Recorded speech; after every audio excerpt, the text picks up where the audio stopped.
Hai semuanya, kalian pernah mikir nggak dulu waktu kita masih kecil, uang itu kayak sulap? Nggak kelihatan, tapi tiba-tiba bisa jadi sepatu baru, jajan di kantin, atau hadiah ulang tahun. Kita cuma tahu, uang itu datang dari orang tua. Dan selama kita minta dengan nada manja yang tepat, biasanya bisa dapat. Tapi setelah kita tumbuh dan mulai cari uang sendiri, semua berubah drastis. Kita mulai sadar kalau uang itu nggak muncul begitu aja. Ada keringat, tekanan, lelah, dan kadang air mata di balik selembar uang 50 ribuan. Salah satu fakta paling pahit yang baru benar-benar terasa setelah jadi dewasa adalah uang itu bukan cuma alat tukar. Uang itu menentukan ritme hidup kita. Seberapa tenang tidur malam kita, seberapa sering kita bisa bilang iya atau enggak dalam hidup, semuanya ada hubungannya sama uang. Dan anehnya, nggak ada pelajaran wajib di sekolah yang ngajarin soal ini. Padahal, uang akan jadi urusan seumur hidup, dari lahir sampai nanti kita harus bayar biaya pemakaman sendiri.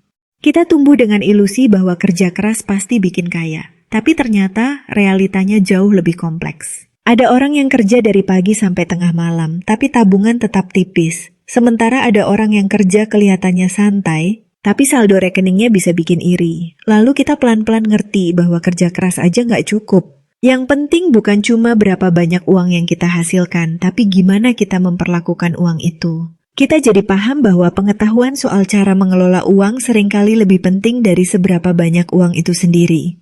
Saat gaji pertama masuk, rasanya kayak jadi orang kaya baru. Tapi seiring waktu, kita sadar bahwa penghasilan berapapun bisa habis juga kalau kita nggak punya kendali. Kita mulai nyadar bahwa kebiasaan kecil kayak nongkrong tiap akhir pekan, beli kopi kekinian, langganan semua platform streaming tanpa tahu kapan ditonton, itu bisa menggerogoti keuangan tanpa terasa. Dan yang bikin ironi adalah, seringkali kita tahu itu boros, tapi tetap dilakukan karena ingin terlihat hidup normal, sama seperti orang-orang sekitar. Kita juga pelan-pelan belajar bahwa uang itu bukan soal nominal, tapi soal keputusan. Kita mulai menghargai orang yang bisa hidup sederhana tapi tenang, daripada yang kelihatan mewah tapi di balik layar penuh tekanan. Karena akhirnya kita ngerti bahwa stabil secara keuangan bukan berarti punya segalanya. Tapi cukup untuk bisa bilang, aku nggak panik besok makan apa, dan aku bisa nolak kerjaan yang ngerusak kesehatan mentalku. Ada masa di mana kita menyalahkan gaji. Kita pikir, kalau gajiku lebih besar, pasti semua masalah selesai.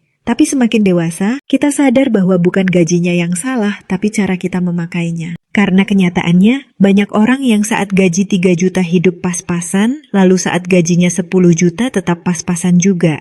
Bukan karena nggak cukup, tapi karena ekspektasi naik, gaya hidup ikut melambung, dan kontrol diri makin lemah. Tiba-tiba kita harus ngopi di tempat yang lebih estetik, liburan ke tempat yang lebih jauh, dan beli barang yang lebih branded. Semua demi memenuhi tekanan sosial yang diam-diam terus menghantui. Fakta lainnya yang nggak kalah menyentak adalah uang bisa bikin kita merasa bersalah. Kita merasa berdosa saat ingin beli sesuatu untuk diri sendiri karena takut dibilang boros. Tapi di sisi lain kita juga capek kalau terus-menerus menahan diri. Dan pada titik tertentu, kita menyadari bahwa mengelola uang bukan cuma soal menabung atau investasi, tapi juga soal mengelola rasa bersalah, rasa takut, dan luka batin yang kadang kita bawa sejak kecil. Mungkin dulu kita pernah dimarahi karena minta sesuatu. Mungkin kita tumbuh di keluarga yang penuh tekanan soal biaya. Dan sekarang, uang menjadi hal yang bukan sekadar logika, tapi juga emosi. Menjadi dewasa juga membuat kita sadar betapa mahalnya hidup.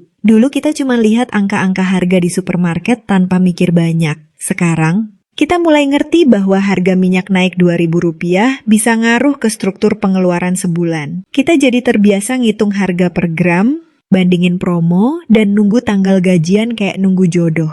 Tapi justru dari sana kita jadi lebih dewasa. Kita mulai belajar bahwa hidup hemat bukan berarti pelit, tapi bentuk tanggung jawab. Yang lebih menarik lagi, kita sadar bahwa jadi dewasa berarti harus jujur dengan kemampuan diri. Kadang kita pengen punya rumah di umur 30, mobil pribadi, tabungan pendidikan anak, semua dicapai cepat. Tapi realitanya, nggak semua bisa ke sana dalam waktu yang sama. Dan kita mulai paham bahwa tekanan sosial seringkali lebih menyiksa dari realitas keuangan itu sendiri. Kita jadi makin yakin bahwa membandingkan pencapaian finansial dengan orang lain cuma bikin capek. Karena tiap orang punya garis start yang beda, beban hidup yang beda, dan peluang yang beda. Kita juga mulai mengenal konsep uang bukan segalanya, tapi kali ini bukan sebagai nasihat basi. Kita benar-benar ngerasain bahwa uang memang penting, tapi nggak selalu sebanding sama kualitas hidup. Ada orang yang penghasilannya kecil tapi punya waktu untuk orang tua, punya ruang untuk hobi, dan bisa tidur nyenyak. Ada juga yang gajinya gede, tapi nggak pernah pulang, hidup dikejar deadline, dan terus merasa kurang. Kita jadi sadar bahwa uang itu penting, tapi lebih penting lagi adalah bagaimana uang itu mendukung hidup, bukan sebaliknya. Yang baru kita sadari setelah dewasa juga adalah pentingnya waktu. Kita dulu mikir, investasi itu urusan nanti-nanti. Tapi sekarang kita tahu bahwa waktu adalah teman terbaik dari uang. Makin cepat kita mulai, makin besar hasilnya. Tapi anehnya, penyesalan itu datang bukan karena kita nggak mampu, tapi karena kita nggak tahu. Dan dari situlah kita paham bahwa salah satu keputusan finansial terbaik dalam hidup adalah belajar. Bukan cuma cari uang lebih banyak, tapi ngerti gimana uang bekerja. Uang juga mengajari kita batasan dalam hubungan. Kita pernah nolong teman dengan pinjaman, lalu hubungan jadi rusak. Kita pernah merasa kecewa karena ada keluarga yang minta lebih, tapi nggak ngerti kondisi kita. Uang menguji kesabaran, kepercayaan, dan kadang juga perasaan. Tapi dari semua itu kita jadi tahu batas. Kita jadi tahu bahwa bantu orang lain itu penting, tapi menjaga kestabilan diri sendiri juga sama pentingnya.